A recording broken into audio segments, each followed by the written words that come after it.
Hi, all of you lovely Cancerians. This is Maxine Taylor, and I have your wonderful November forecast right here.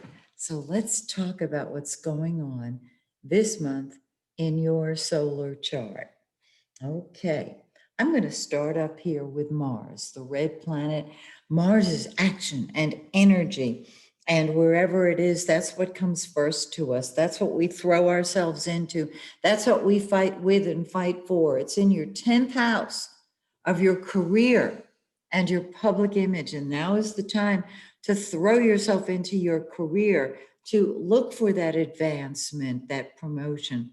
The only difficulty has been that Mars is retrograde. Now, when Mars is retrograde, it feels like the world is flatlining. Nothing is going forward. It's like throw something on a wall covered in Teflon, it just slides off.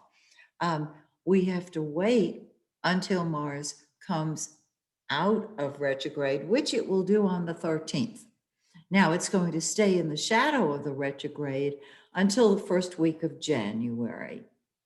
And by the way, if what I said doesn't make any sense to you, go back to my video last year, 2019. It's called Mercury Retrograde, the prequel and the sequel.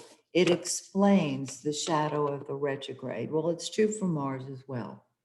It's true for every planet except the sun and the moon. Yes, we consider the moon a planet in astrology. So after the 13th, you throw yourself into your career because it's going to start working for you. Okay, now let's take a look at all this activity going on right here. First of all, Venus, the planet of love and beauty and money and happiness, is in your favorite house, home, family, and real estate, the fourth house. And this indicates a love of family and a love of being home. On the 21st, it moves into your fifth house of kids. And so you'll have more fun with your kids. They'll have more fun. I'm not sure why, but you'll have more fun. The fifth house is the house of fun and games. And so I'm suggesting that on the 21st, when Venus enters your solar fifth house, um, find something to do that you're crazy about. Do you paint? Do you draw? Do you play a musical instrument? Do you dance? Do you have an active social life? You know, even with COVID, you can have a social life. It may not be in person, but you can have an active, fun social life. Okay. Mercury, the planet of communication, correspondence, and transportation, has been retrograde. Mars has been retrograde, Mercury's been retrograde. When Mars is retrograde, we flatline. When Mercury goes retrograde, we're confused. You don't start new projects under a retrograde Mercury because they either fizzle out completely or have to be redone within the year. Well, Mercury goes direct on election day. Yep, on election day. And so there's a big change in energy on election day. Mercury is going to be in the shadow of the retrograde until the 19th. Now, since we probably will not have all of the ballots counted, I'm being sarcastic, we're not going to have all the ballots counted the day of or even the day after the election.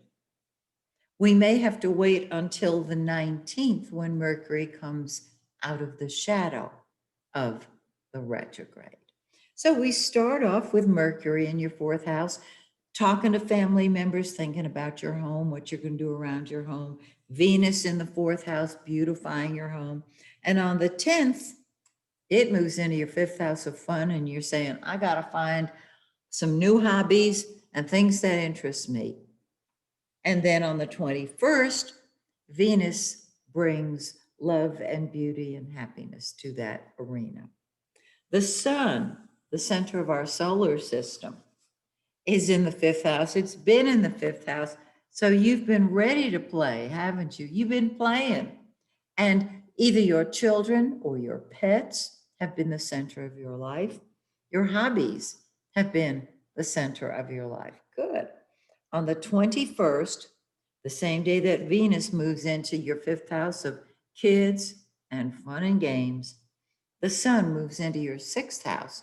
And if you've had any health issues, major or minor, the giver of life, the sun, helps them, improves them, also helps your daily work schedule. So if you've been looking for a job, there you go. Okay, we have a new moon on November 14th, 15th, right in that time period, depending on where you live um, on this planet.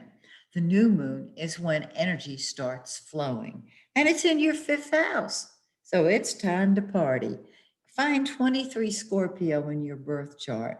Combine it with this, and you'll have the total picture because the new moon is in 23 Scorpio. Now, we have a full moon on the 30th, but it's not just a full moon, it's a lunar eclipse. And so this is a very powerful full moon. Whenever it's an eclipse, it's enormous. And um, we feel the effects of an eclipse till the next pair of eclipses come along on and usually eclipses occur in pairs or actually threes. Now, this eclipse is in 8.5 of Gemini. Look and see if you have anything 5 degrees before or 5 degrees after 8.5 of Gemini, because that is really going to galvanize your energy. I love it. It's in your 12th house, and you're saying, listen, I got to pull back. I got to retreat. I just want to be alone.